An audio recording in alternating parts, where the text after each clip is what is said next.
everybody, what is up? Welcome back to my channel. It is Blynn, or welcome if you're new, should I say. Hi, how are you doing? So this little video today, we've got a couple of things to get into. Something Hollyoaks related, which I've never talked about before. Didn't expect to ever be talking about anything to do with Hollyoaks, but here we are. So Hollyoaks, if you don't know, is a UK series where normally, I think when it first came out, I think it was kind of aimed at teenagers or young adults, but it's a TV series here in the UK, and they've had like a drag queen in Hollyoaks and things like that. But recently on Instagram, I saw somebody complaining that they'd been misgendered on the set of Hollyoaks while working as an extra.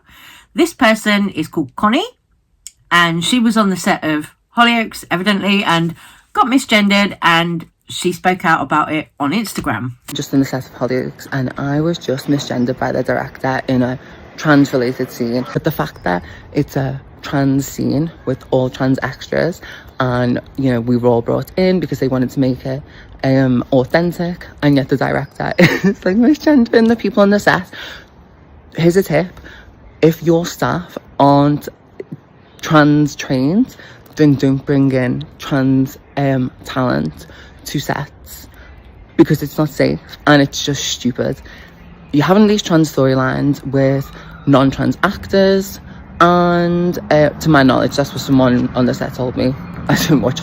Thanks Hollyoaks for inviting me to receive Transphobia and be embarrassed in front of a room of trans people.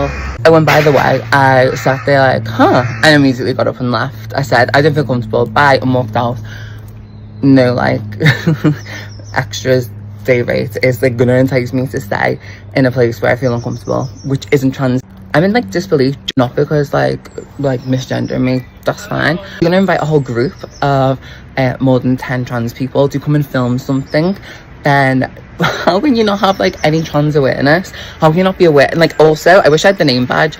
They just said like, oh, it's a trans group, like put your, write your name on it. And I was like, oh, should we write our pronouns? And they were like, no. So that kind of just highlights like the level of like research that had gone into this scene. None. They originally asked if I would like be a consultant, or no, someone asked, I don't know if it was them, someone asked if I would be interested in being a consultant on the scene because of some of the work I do. I said yes, and then they didn't take me up on that opportunity. There you go. That's what happens when you don't do your research, when you don't make safe spaces for the people that you invite, that you claim to represent, that you don't. Hollyoaks does not represent trans people. Now, I can't actually say too much about Hollyoaks itself. I don't even watch it anymore because I'm usually always at work when it's on, so I don't actually watch the series anymore. I've seen like the odd episode here or there on a day off, or caught a little bit of it, and that's how I knew about the drag queen storyline in it. But I don't pay close attention to that series. But yeah, to be like misgendered by the directors on set, of course that's not good. You know, that is not something that should happen, especially when you're doing a whole scene that revolves around trans people. Like, you would think that all of the staff would be trained to ask people's pronouns, at least if you're doing a whole scene, a whole kind of day of filming with trans people. Would make sense. Okay, and the next thing we're going to talk about is Awhora from Drag Race UK. Awhora has been doing adult panto in the role of Elphaba. So Awhora has been doing this adult panto which stars other Drag Race alumni as well.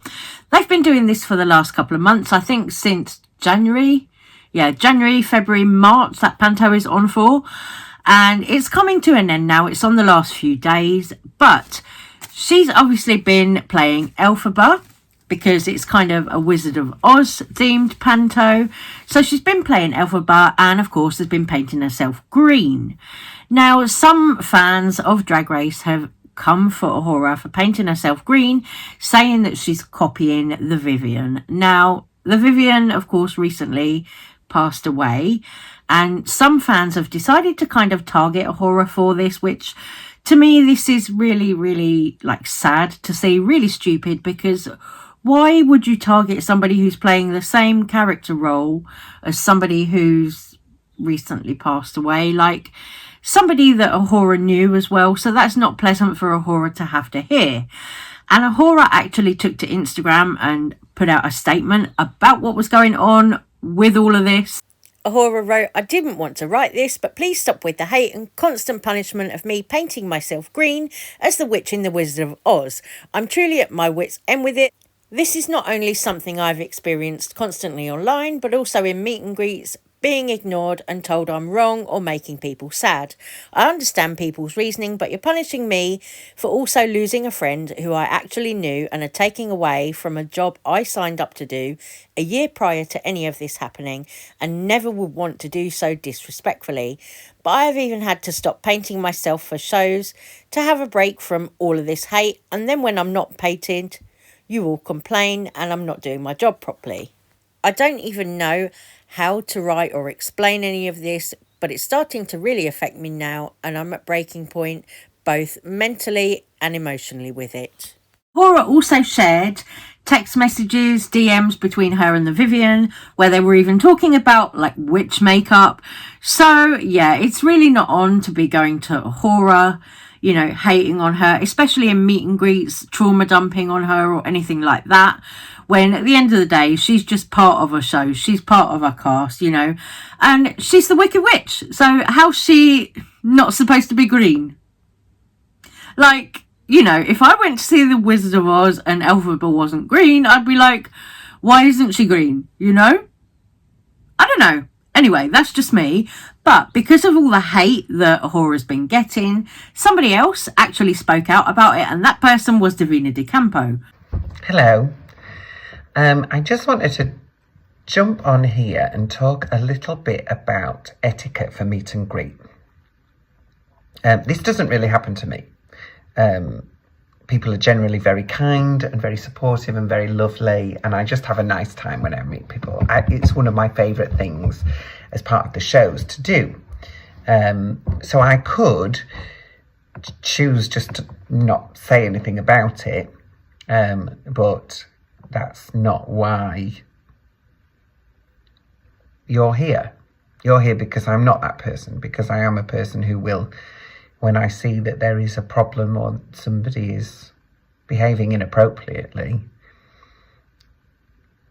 9 times out of 10 I will say, not that. There's been a few instances where people have come to the meet and greet and they said unkind things to one or other of the queens. You know, discrediting them or placing an expectation on them that isn't fair, or, you know, saying that they remind you of somebody else, or, you know, anything like that. It's not appropriate, guys. That's not a nice way to treat other people. And I cannot understand why you would spend your money to meet somebody and then be so unkind to them. You know, you can feel however you feel about the competition, you know, about where people place and where you think they should have placed. You can feel that stuff. The difference is you can feel that, but you don't necessarily have to say that. And you certainly don't need to say that to them, because Drag Race is an incredible journey. It's very stressful. It's very hard work. It's one of the craziest things I've ever done. And I'd done loads of TV before Drag Race, and it was unlike anything I'd done before. And you weren't there. And I think until you have experienced that, you will never really understand what that process is like. I thought I was prepared because I'd spoken to so many Drag Race contestants already.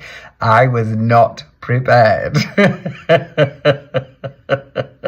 Hey loves, I'm going to say goodbye on this one. Sorry this has been a bit of a shorter video from me today, but I do have a longer video coming that I've worked on and tried to make a little bit more like a video essay, because there's a lot of evidence, shall we say, in that one.